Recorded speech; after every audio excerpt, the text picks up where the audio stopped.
Verily all praise is due to Allah subhanahu wa ta'ala. We praise Him, we seek His assistance, and we ask for His forgiveness, and we seek refuge in Allah subhanahu wa ta'ala from the evils within ourselves. For whomever it is that Allah subhanahu wa ta'ala guides, then none can misguide. And whomever it is that He misguides, then none can guide. All praise is due to Allah subhanahu wa ta'ala, who selects by His mercy whom He wills, and chooses from His creation what He wishes. There's no adjusting of His judgment, there's no turning away from His decree, and He is the one who has made in the alteration of days and nights a lesson for the believers, and in the succession of the days a sign for the ones who reflect. Allah subhanahu wa ta'ala, He orders justice, good conduct and giving to relatives. He forbids immorality, bad conduct and oppression.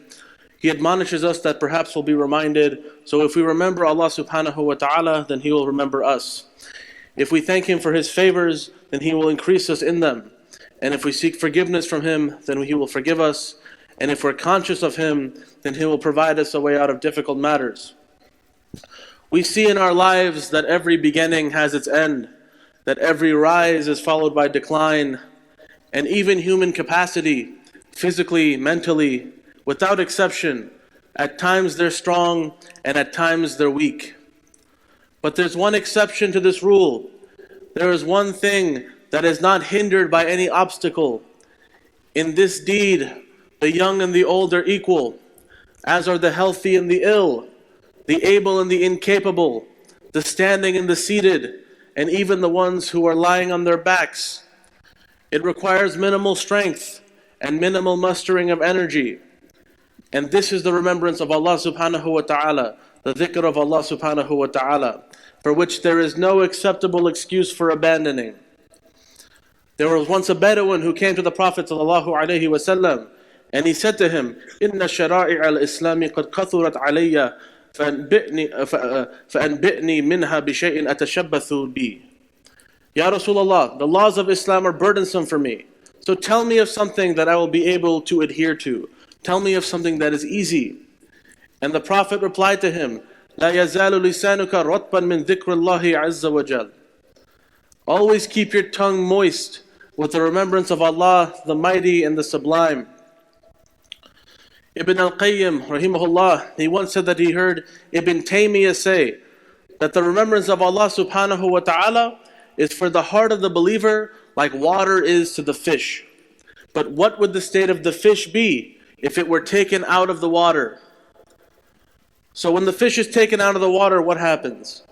It begins to flounder, begins to struggle, and eventually, if out of water for long enough, it will perish.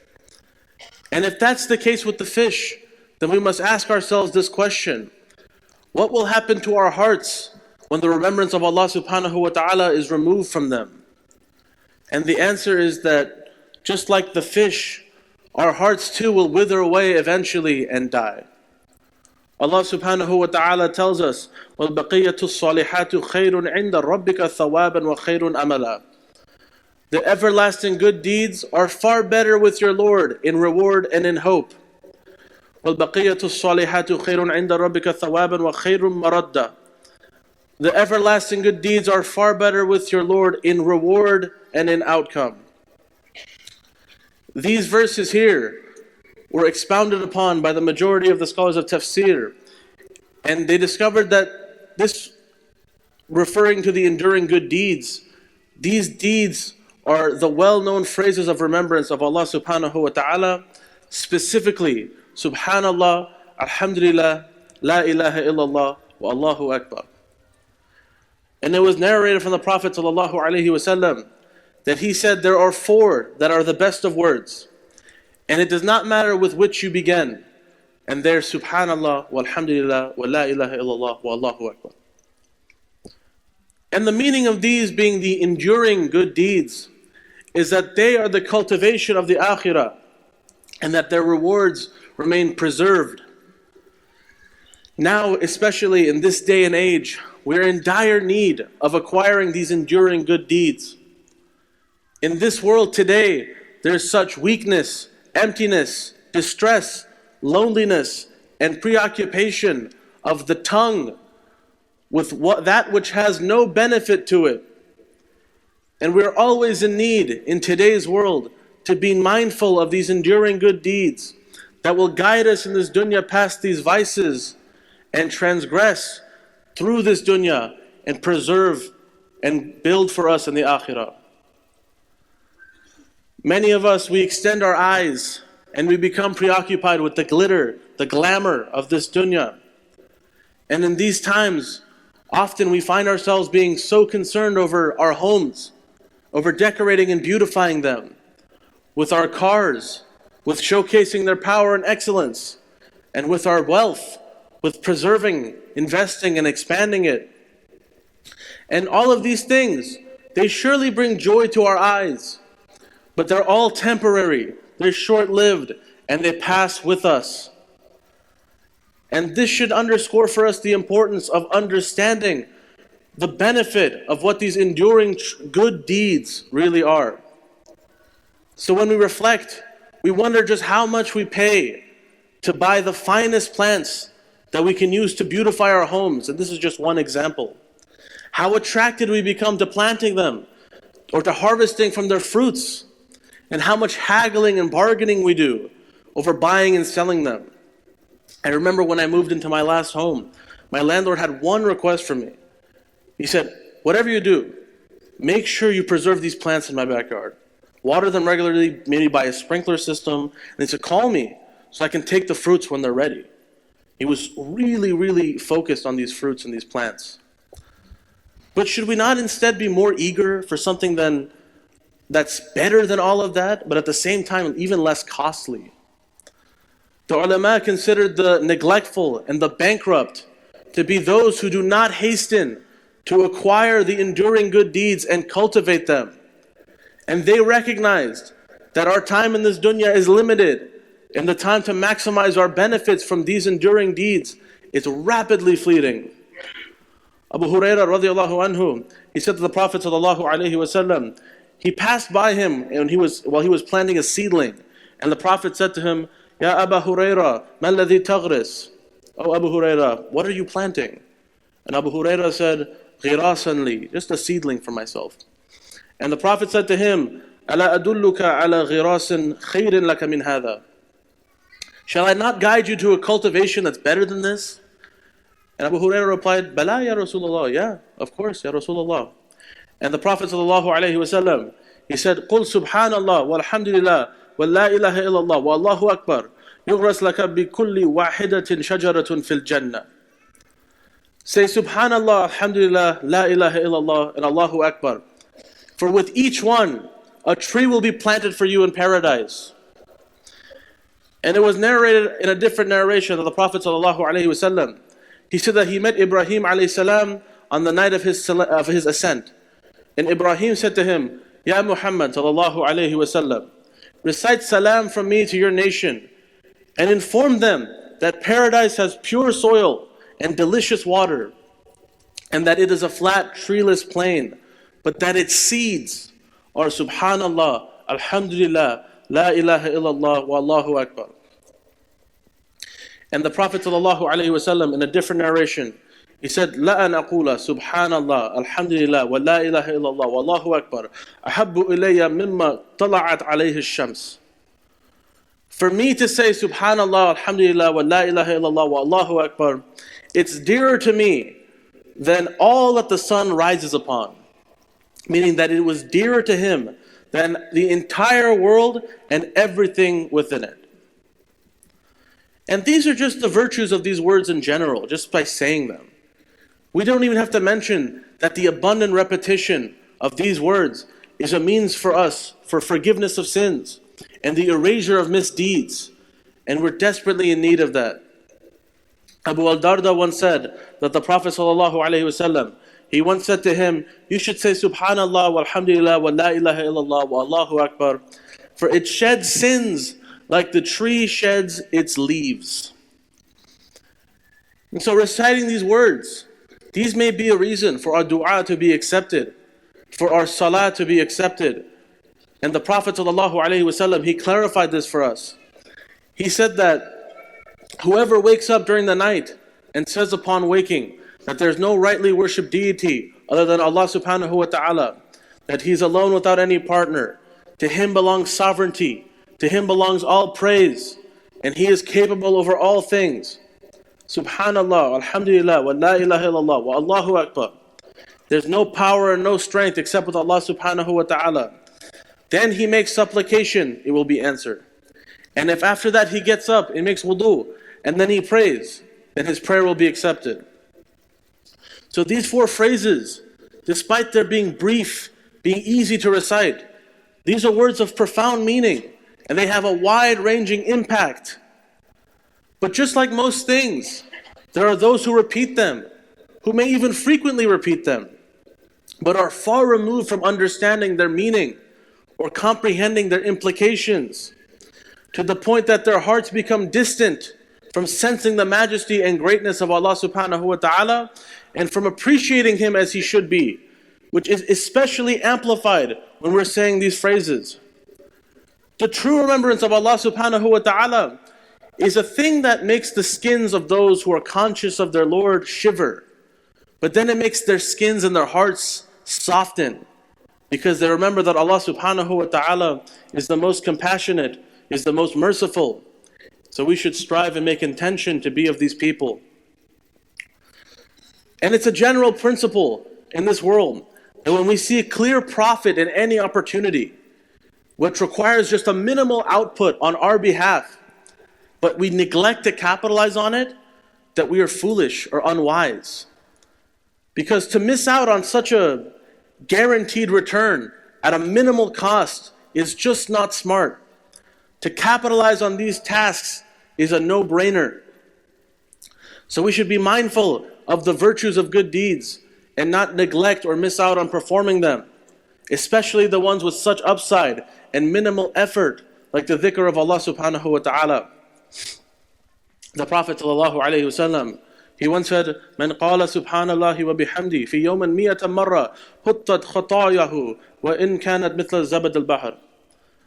Whoever says Subhan Allah wa bihamdi 100 times a day, he will be forgiven all of his sins, even if they were as much as the foam of the sea.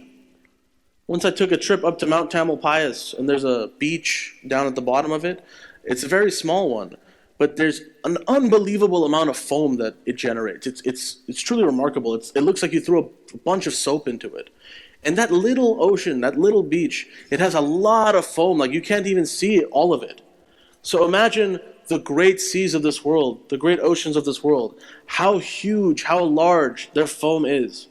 And even if our sins encompass that, simply saying Subhanallah wa bihamdi 100 times a day, we will be forgiven our sins, even if they were that big. Subhanallah. So how can we miss out on capitalizing on this?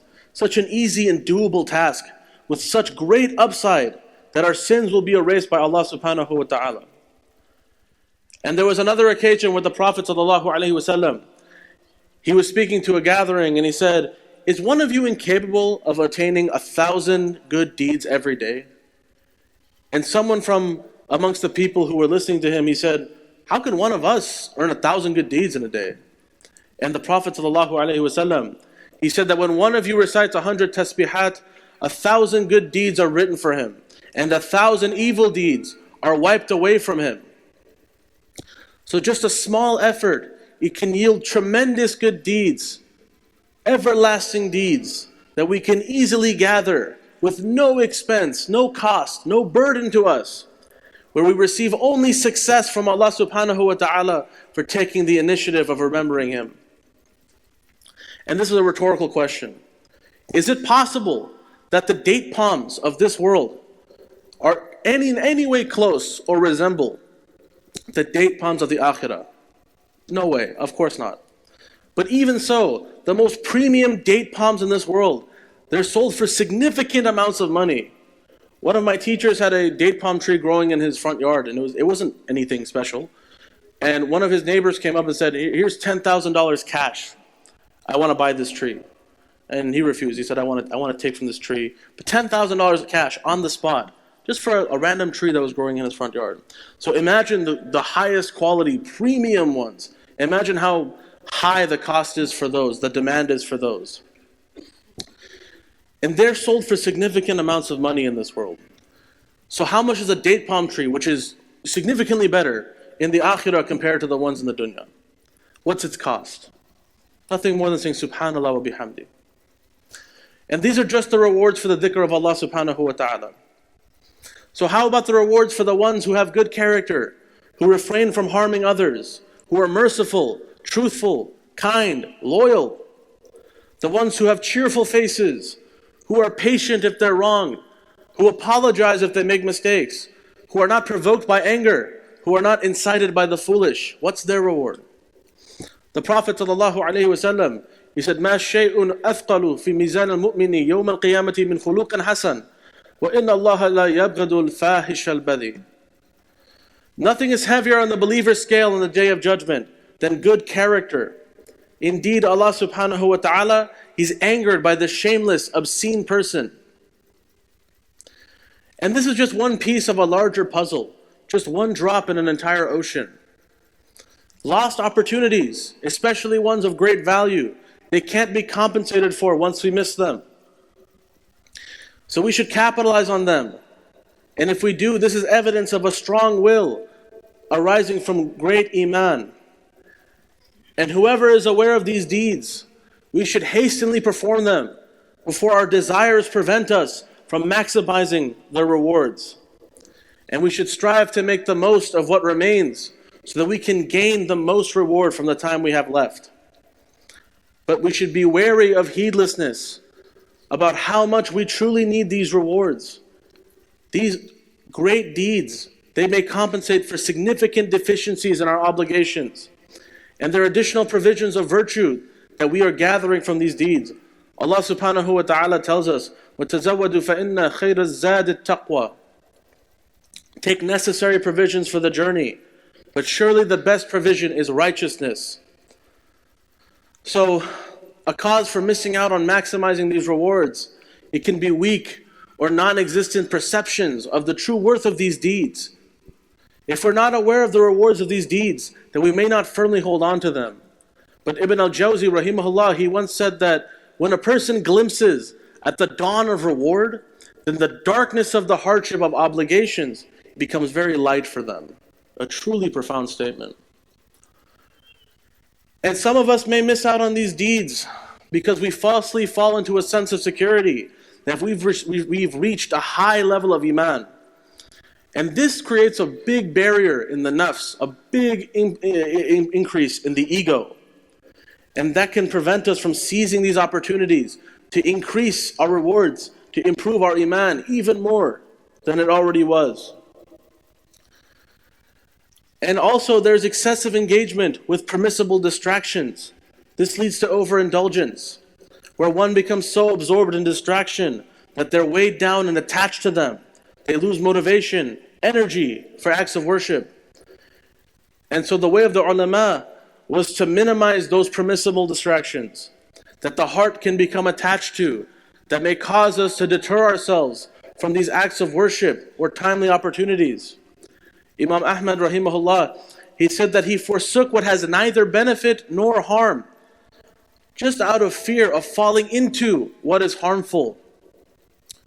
And so we ask Allah subhanahu wa ta'ala to guide us to seize the righteous deeds, to avoid heedlessness, to grow in obedience and piety. We ask Him to grant us relief from every affliction and tribulation. And we ask Allah subhanahu wa ta'ala to make us amongst the ones who remember Him often, standing, sitting, and upon our sides. Ya Allah, guide us with those You have guided. Grant us well-being amongst those You have granted well-being. Be an ally to us along with those who You are an ally to. Bless us with what You have bestowed upon us and save us from the evil of what You have decreed. Ya Allah, we ask You for all that is good in this world and the hereafter, what we know and what we do not. Ya Allah, we seek refuge with You from all evil in this world and the hereafter, what we know and what we do not. Ya Allah, we ask You for the good that Your servant and messenger has asked You for, and we seek refuge in You from the evil from which Your servant and messenger sought refuge. Ya Allah, we ask You for paradise and for that which brings one closer to it in word and in deed, and we ask You to make every decree that You decree considering us good. Ya Allah, we ask You to help us remember You, thank You, and worship You in the best manner. Ya Allah, forgive us our sins, the major, the minor, the first, the last, the apparent, and the hidden. Ya Allah, make us amongst Your most grateful servants. Ya Allah, we ask You that You guide us to be a source of support and relief for the oppressed. And we ask You, Ya Allah, to grant the people of Palestine justice, peace, and freedom. We ask You, Ya Allah, for Your forgiveness, for Your guidance.